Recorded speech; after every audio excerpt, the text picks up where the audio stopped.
क्या सेक्स के दौरान पुरुष और स्त्री दोनों का डिस्चार्ज एक साथ होना चाहिए?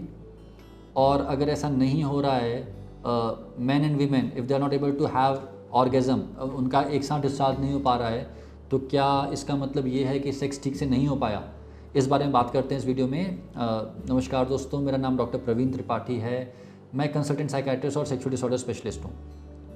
तो मेल्स में, पुरुषों में और स्पेशली यंग लड़के जो हैं, उनके मन में बहुत सवाल होता है। वो बार बार पूछते हैं क्लिनिक में आके कि सर सेक्स तो किया बट मेरा तो डिस्चार्ज हो गया, लेकिन जो पार्टनर थी उनका डिस्चार्ज नहीं हो पाया।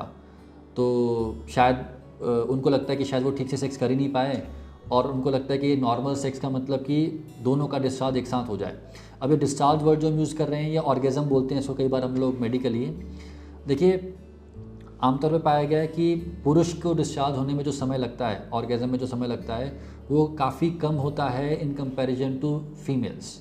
और टाइम को हटा दीजिए, टाइम की बात ना भी रखी जाए तो भी ऐसा पाया गया है कि लगभग 30 से 50% फीमेल्स जो हैं, 30 to 50% ऑफ वीमेन, उनको ऑर्गेज़म होता ही नहीं है। उनको ऑर्गेज़म होता ही नहीं है, कभी नहीं हुआ होता है। 30 से 50% मतलब ऑलमोस्ट 1/3 to हाफ, आधी फीमेल्स को ऑर्गेज़म हुआ ही नहीं होता है। जैसे जैसे फीमेल्स की एज बढ़ती है, जैसे जैसे वो अपने शरीर को बेहतर समझना शुरू करती हैं, जैसे जैसे जो थोड़ा सा फ्री फील करती हैं, वैसे वैसे उनमें ऑर्गेज़म होने के चांसेस बढ़ते जाते हैं। लेकिन फिर भी ऑर्गेज़म का जो परसेंटेज है वो मेन की कंपैरिजन में काफ़ी कम रहता है। तो ये जो थॉट है कि दोनों का डिस्चार्ज ऑर्गेज़म एक साथ हो जाना चाहिए, ऐसा बिल्कुल भी नहीं है। ऐसा सिर्फ पोर्नोग्राफी मूवीज़ में आमतौर पे होता है, रियल लाइफ में ऐसा कॉमनली नहीं होता। तो यदि आपके केस में ऐसा नहीं हो पा रहा है, तो इसका मतलब ये नहीं है कि आप में कुछ कमी है, या आप ठीक से सेक्स नहीं कर पा रहे हैं, या आप ठीक से सेटिस्फेक्शन नहीं क्रिएट कर पा रहे हैं। इन बातों का कोई मतलब नहीं है। इन बातों को सोच के अपने आप को परेशान नहीं होना है। और एक और बात याद रखनी है कि देखिए, नॉर्मल जो सेक्स की ड्यूरेशन है, अगर उसकी बात की जाए तो वो भी बहुत वेरी करती है। स्टडीज़ में बहुत डिफरेंट डेटा आया है, लेकिन आमतौर पे हम बोलते हैं कि एक एवरेज या एक मीडियन सेक्स का जो टाइम है वो है 5 मिनट 40 सेकेंड एवरेज। बट हम रेंज की बात करें तो रेंज बहुत लंबी हो सकती है। कुछ लोगों का सेक्स का टाइम लगभग 2 मिनट तक रह सकता है, कुछ का 14, 15, 20 मिनट तक भी जा सकता है। बट एक एवरेज 5 मिनट 40 सेकेंड होता है।